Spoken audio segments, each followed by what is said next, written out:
Hello guys, स्वागत है आपका हमारे चैनल बिटकॉइन डायरीज में। आज की जो न्यूज़ है वो मेरी क्रिप्टो से रिलेटेड तो नहीं है, बट ये करेंसी से रिलेटेड है, क्योंकि वहाँ पे श्रीलंका में करेंसी क्राइसिस हो गया। वहाँ पे फॉरेन करेंसी बिल्कुल भी नहीं बची है, तो इसलिए ये वीडियो बहुत ज़्यादा इंपॉर्टेंट है फाइनेंशियल पॉइंट ऑफ व्यू से। क्योंकि अगर आप एक ट्रेडर हैं तो आपको इकोनॉमिक्स का इतना तो पता होना चाहिए कि ताकि आप किसी के सामने बात करें तो आप भी वहाँ पे पार्टिसिपेट कर सकें उस डिबेट में। तो कैसे 81 बिलियन डॉलर की इकोनॉमी फेल मार गई, इस वीडियो में हम वही जानेंगे। कि आप सोच रहे होंगे कि करप्शन कर दिया वहाँ के जो प्राइम मिनिस्टर हैं, प्रेसिडेंट, उन्होंने मिलकर। नहीं, ऐसा कोई रीज़न नहीं है। तो ऐसे कौन से 5 रीजंस हैं इस वीडियो में हम वही जानेंगे। और क्या इंडिया में भी कभी ऐसे क्राइसिस हुए थे, हम वो भी जानेंगे। तो ये सब चीज़ें हम जानेंगे, इसमें हम डाटा भी देखेंगे कि वहाँ पे भी क्या करंट में रेट चल रहे हैं, कितना उनके पास पैसा रह गया, क्या रीजंस थे वो जिनकी वजह से उनकी ये हालत हो गई अब। तो चलिए, अगर आप हमारे चैनल पर नए हैं तो चैनल को सब्सक्राइब कर लीजिए प्लीज़, बेल आइकन को क्लिक कर दीजिए और वीडियो को प्लीज़ शेयर कीजिएगा और लाइक भी कीजिएगा। चलिए स्टार्ट करते हैं। सबसे पहला पॉइंट मेरा आता है डेप्थ ट्रैप। देखिए, ये ट्रैप मोस्टली चाइना के द्वारा यूज़ किया जाता है। चाइना क्या, कई कंट्रीज़ के द्वारा, जो बड़ी बड़ी कंट्रीज़ हैं उनके द्वारा यही यूज़ किया जाता है।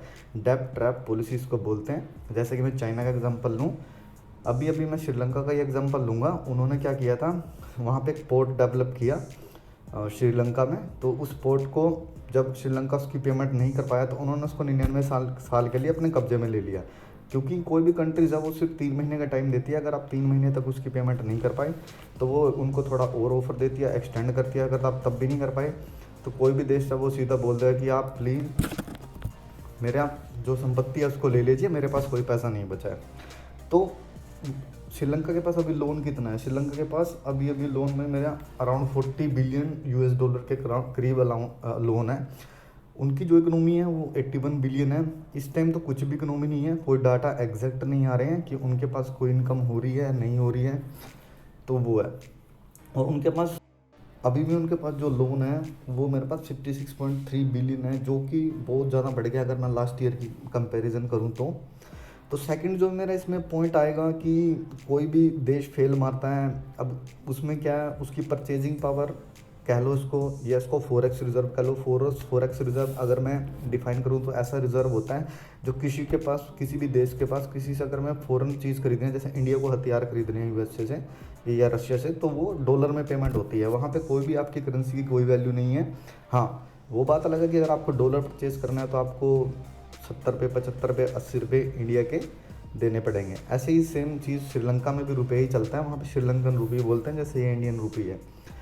तो अब उनका फॉरेक्स रिजर्व रह कितना गया इस टाइम? अगर मैं अप्रैल 2022 की बात करूँ, ये डाटा उन्हीं के ही सेंट्रल बैंक ऑफ श्रीलंका का है। उनके पास सिर्फ 2 बिलियन यूएस डॉलर का यहाँ पे बचा हुआ है फॉरेक्स रिजर्व। तो फॉरेक्स रिजर्व इतना मेरा लास्ट ईयर जब ये था, अगर मैं 2021 से 18 से, मतलब अब डाटा की बात करूँ तो उनके पास ऑलराउंड 10 बिलियन का रहता था, जो स्लिप करके 2 बिलियन आ गया। क्योंकि उनकी लोन की रीपेमेंट, जो उनको लोन्स पे करने हैं वो 7 बिलियन के, और उनके पास सिर्फ 2 बिलियन का बचा है। तो ये क्राइसिस की सिचुएशन है, उनके पास लोन करने के लिए भी पैसे नहीं है। इसका भी एक सोल्यूशन है, उनके लोन को सारा एक बंदा पेमेंट कर सकता है, बट उसकी भी मैं आपको नेक्स्ट पॉइंट में बताऊंगा कि उसकी भी कंडीशंस क्या हैं। उनका ये सारा लोन क्लियर हो सकता है, सब कुछ क्लियर हो सकता है, वो जीरो डेप्ट पे आ सकते हैं। ये कंडीशन सही हो सकती है। और क्या इंडिया के साथ भी कभी ऐसा हुआ था, वो भी जानेंगे। तो जो थर्ड मेरा इसमें पॉइंट आएगा कि उनकी करेंसी क्या, करेंसी पूरी गिर गई। परचेजिंग पावर जो करेंसी की बिल्कुल वीक हो गई है। अभी की अगर मैं फिगर्स की बात करूँ, अभी फरवरी 2021 की, तो उनकी करेंसी की वैल्यू 200 रुपये थी अगेंस्ट यूएस डॉलर, जो कि अब पहुंच चुकी है 310 श्रीलंकान रुपी। और इवन ये बहुत ज़्यादा और भी गिरती चली जाएगी करेंसी, क्योंकि रूमर्स फैल रहे हैं, सारी चीज़ें न्यूज़ पे चलती हैं। कोई भी, मैं क्रिप्टो करेंसी की बात करूँ, शेयर की बात करूँ, कोई भी करेंसी मेरी तभी बढ़ती है जब उसके रूमर्स होते हैं। अब रूमर्स यहाँ पे नेगेटिव है तो उनकी करेंसी गिरती ही चली जाएगी, और उनकी परचेजिंग पावर बहुत ज़्यादा वीक हो जाएगी। तो ये मेरा उनकी करेंसी का वीक है। तो अब हो क्या रहा है, अब भी लोगों में अनसर्टेनिटी आ रही है, क्योंकि कुछ खाने के लिए नहीं है। वहाँ पे ब्रेड के दाम 150 रुपये पहुँच चुके हैं एक ब्रेड का पैकेट। और आपको मैं और ज़्यादा बताता हूँ कि यहाँ पे कितने प्राइस पहुँच चुके हैं। एक छोटा सा एक है, ये डाटा जान लीजिए आप। वहाँ पे चावल 206 रुपये पहुँच चुका है इस टाइम। ये अप्रैल 1, 2022 की मैं डाटा की बात कर रहा हूँ, जो उनके सेंट्रल बैंक ने दिया है। ऑनियन की मैं बात करूँ, प्याज जो मेरा है 380, अगर आलू की बात करूँ 222 रुपये प्रति किलो, एग जो कि 29 रुपये, एग जो कि इंडिया में नॉर्मली 4 रुपये मिलता है, पोटैटो जो मेरा 20-30 रुपये मिलता है, अनियन जो मेरा 30 चल रहा है अभी कई जगह 40 भी चल रहा है।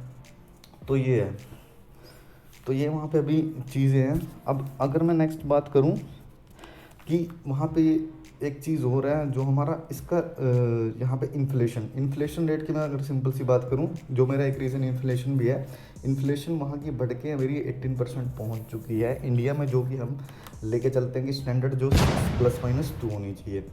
अगर आप जानना चाहते हो कि ये क्या है, तो हमारी एक मॉनेटरी पॉलिसी से रिलेटेड वीडियो है, इसमें वो देख लीजिएगा, उससे आपको सब कुछ क्लियर हो जाएगा।